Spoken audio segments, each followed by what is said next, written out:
Welcome to the Heavy Spoilers Show. I'm your host Paul, and in this video I'm breaking down Mission Impossible Dead Reckoning.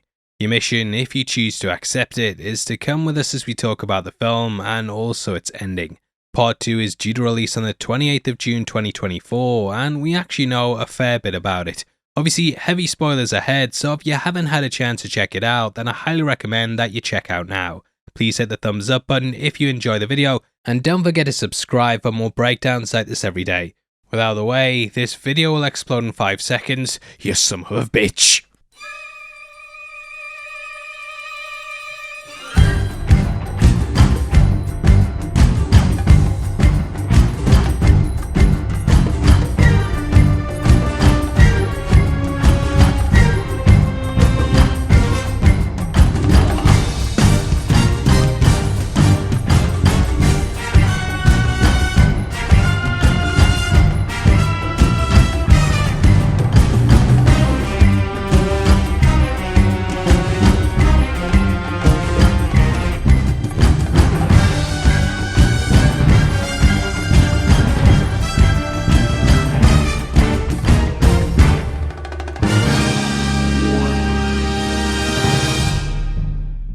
Now, one thing that the trailers didn't give away is that the villain in this movie is actually AI.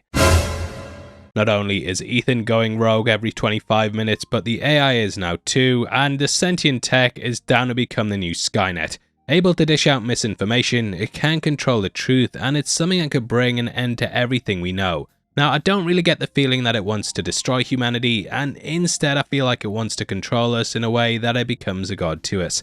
It's been through every security system, social media app, and your grandma's mobile, and now has its presence in everything. If you've ever seen Westworld Season 3, then I'm sure you'll instantly recognize the similarities, and it shares just beyond the control aspect that was part of the AI in that. Rehoboam was also capable of doing complex calculations through the use of an algorithm, and this allowed it to predict human behavior. This is something the Entity can do too, and it uses its agent Gabriel to carry out missions for it. Couldn't help thinking this was a nod to the angel of the same name, and with the machine being like a god, that they clearly picked that name for a reason. Erasing all footage of him in real time, he's remained a ghost in the system, but he actually has ties to Ethan's past. When they were younger, Gabriel murdered one of Ethan's friends/girlfriends in front of him, and it gives Ethan a big vendetta against him. It's basically like the Fast and Furious, if the Fast and Furious wasn't shit. As for the AI, you might be a bit confused about how the film starts due to everyone switching sides throughout the movie and the exposition being heavier than the spoilers on this channel. I will try and explain it though as simply as possible, but bear in mind there is a lot of spinning plates here. Well, we're waiting. So the movie begins with a Russian submarine known as the Sevastopol carrying out tests on its experimental stealth technology. An enemy submarine seemingly appears on its system, and the crew fire at it believing that it shot first.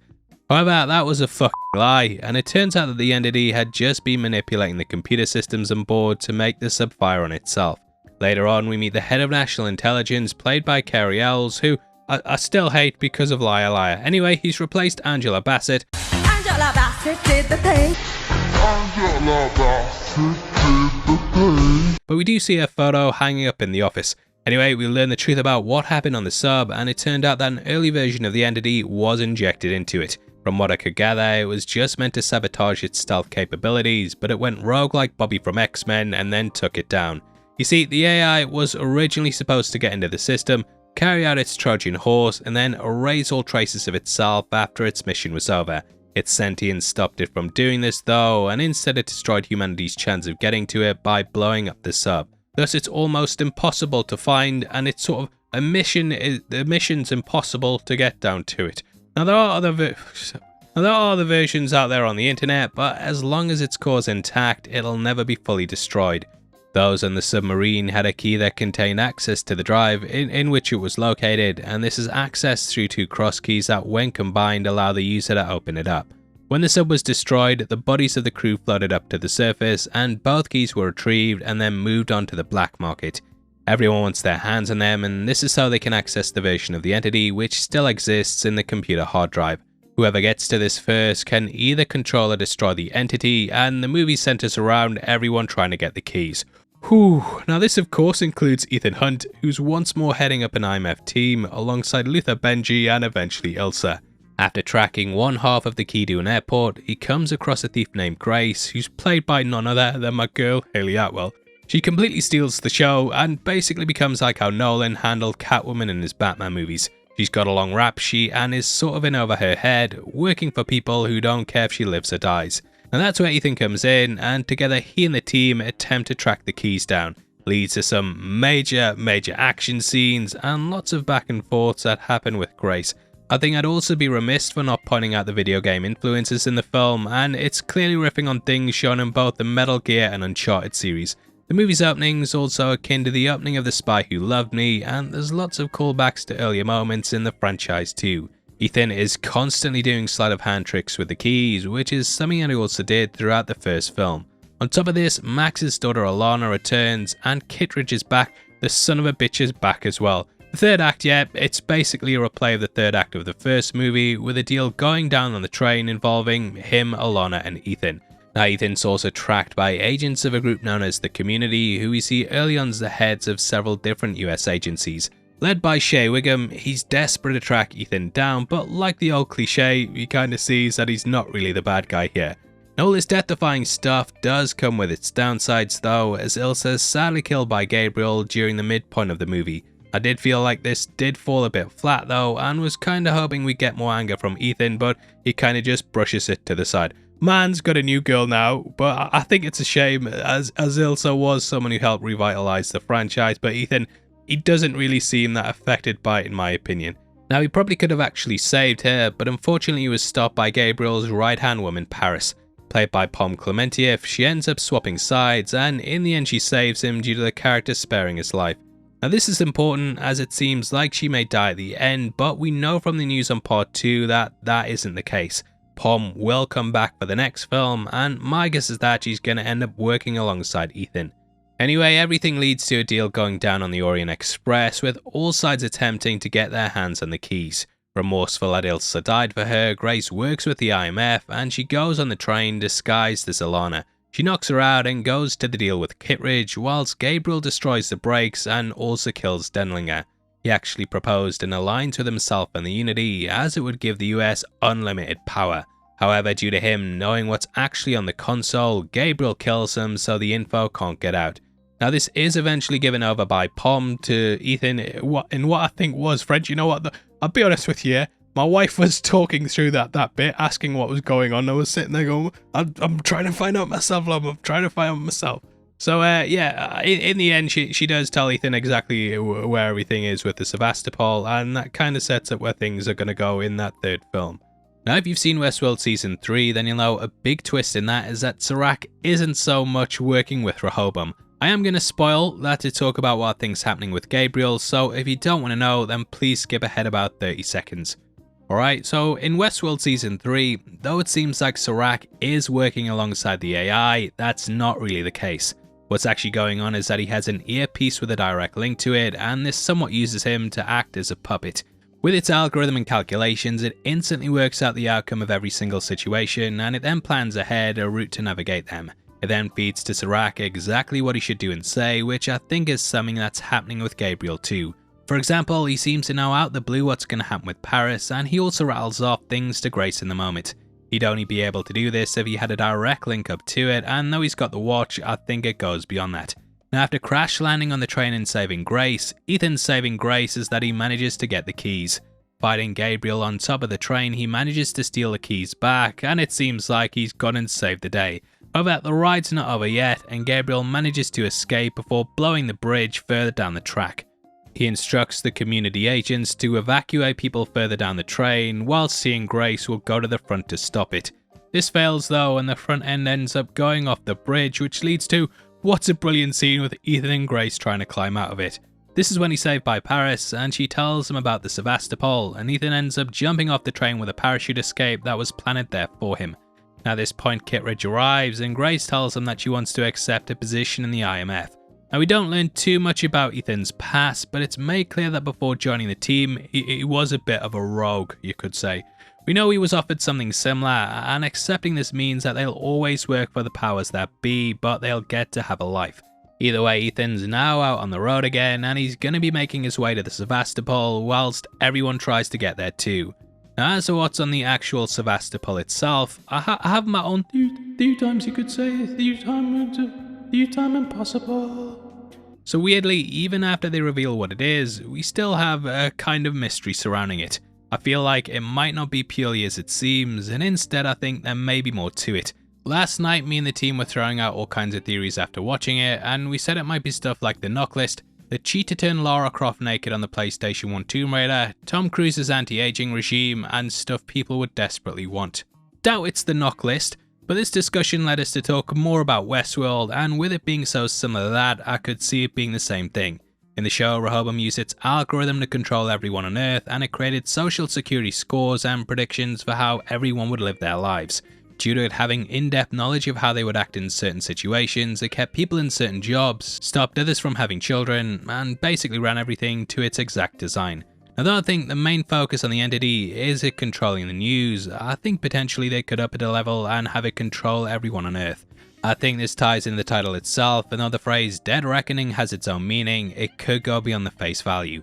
Now in sea terms, this is a phrase used to calculate one's position, and they do it by the distance travelled due to there not being any landmarks around them. So for example, if you say if you travelled 3 miles from this position, going back to where you were, you now know exactly where you are. Now this is also why the submarine captain says it at the start. He said it! However, it also means an inevitable course, which I feel isn't just applicable for Ethan, but it's also applicable for humanity. If the entity gets out, it could infect every single system and set a course for every human on the planet. This would mean that we were complete slaves to it and unable to advance beyond the path that the machine had laid out for us. Might not be true, but I think it's worth bringing up, and in the end, it's just a few time. You went full on rogue. Never go full on rogue. Now as for Dead Reckoning Part 2, there's actually some things that we know are going to be happening in the film. Originally, these two movies were billed as being send-offs to Ethan Hunt, however, things have obviously changed behind the scenes, as we now know that's no longer the case. Just last month, director Krista McQuarrie had an interview with Fandango where he clarified that things had indeed changed. Instead of just doing these final 2 parts, he said they were developing ideas for the future installment, so it's likely that this is gonna be the end. There's also the fact that Tom Cruise is doing the press tour for the movie, and inevitably the Indiana Jones films were brought up as well. With Cruise now being 61, people asked if he thought he'd still be doing it in his 80s, and he said he'd love to still be playing Ethan 20 years from now. More like making it to the bathroom impossible. Ha! Now the WGA writers' strike could potentially impact the movie, and we now know that they have stalled filming. However, the cast and creative team are doing the press tours at the moment, so hopefully by the time that's finished, the writers and studios will have come to an agreement. Now when discussing how far into the production process they were, McQuarrie said, "We've shot all but one of our international locations.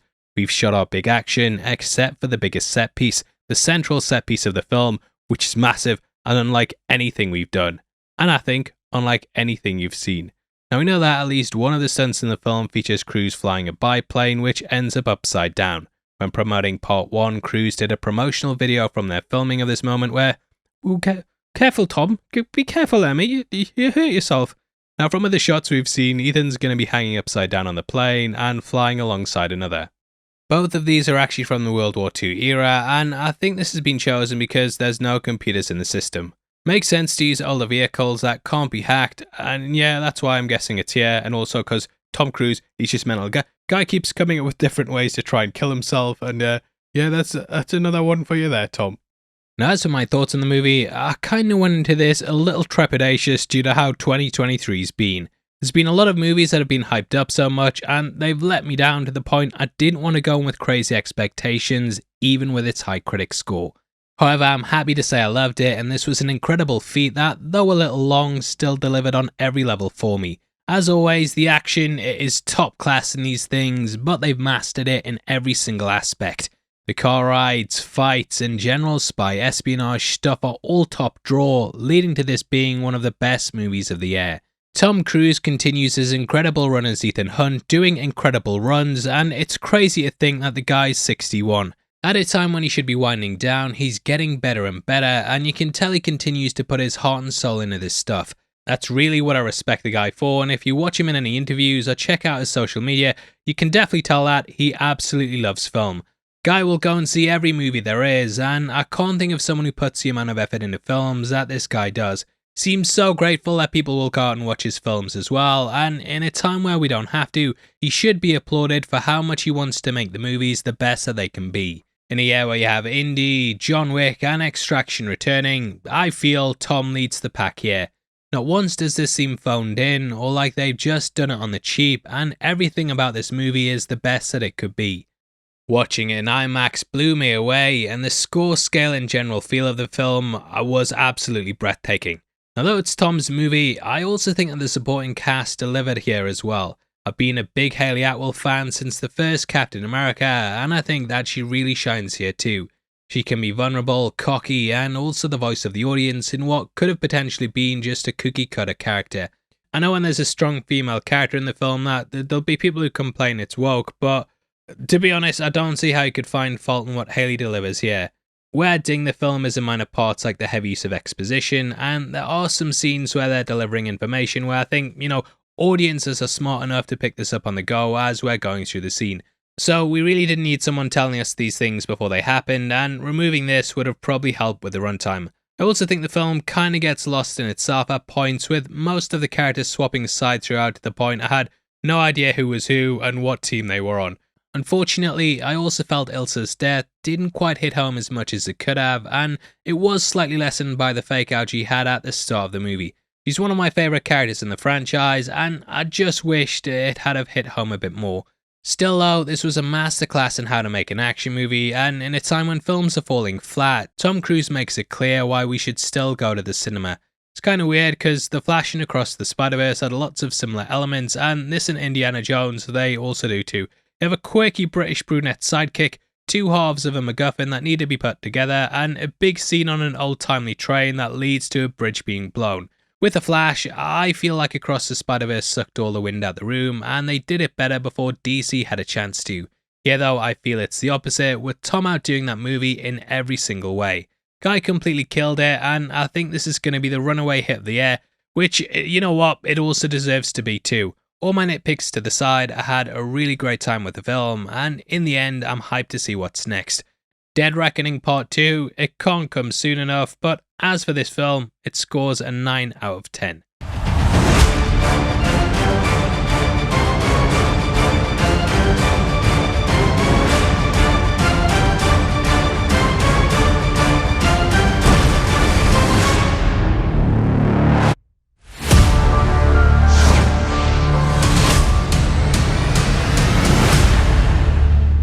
Now obviously, let me know your thoughts on the movie in the comments below. Did you enjoy it? Did it live up to the hype?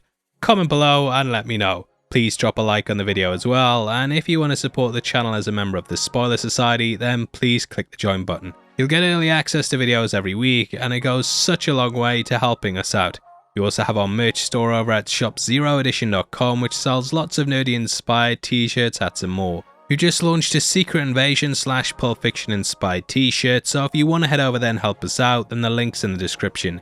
Now if you want something else to watch, we've got a breakdown of Terminator 2 on screen right now, which is lots of fun, and we go very in depth on the movie. We had a bit of an issue with copyright where Studio Canal blocked it everywhere except for America, so if you click it and it doesn't load, then please just use a VPN. Hopefully I'll see you over there after this, and yeah, thanks for checking out the video. I've been Paul, and I'll see you next time. Take care, peace.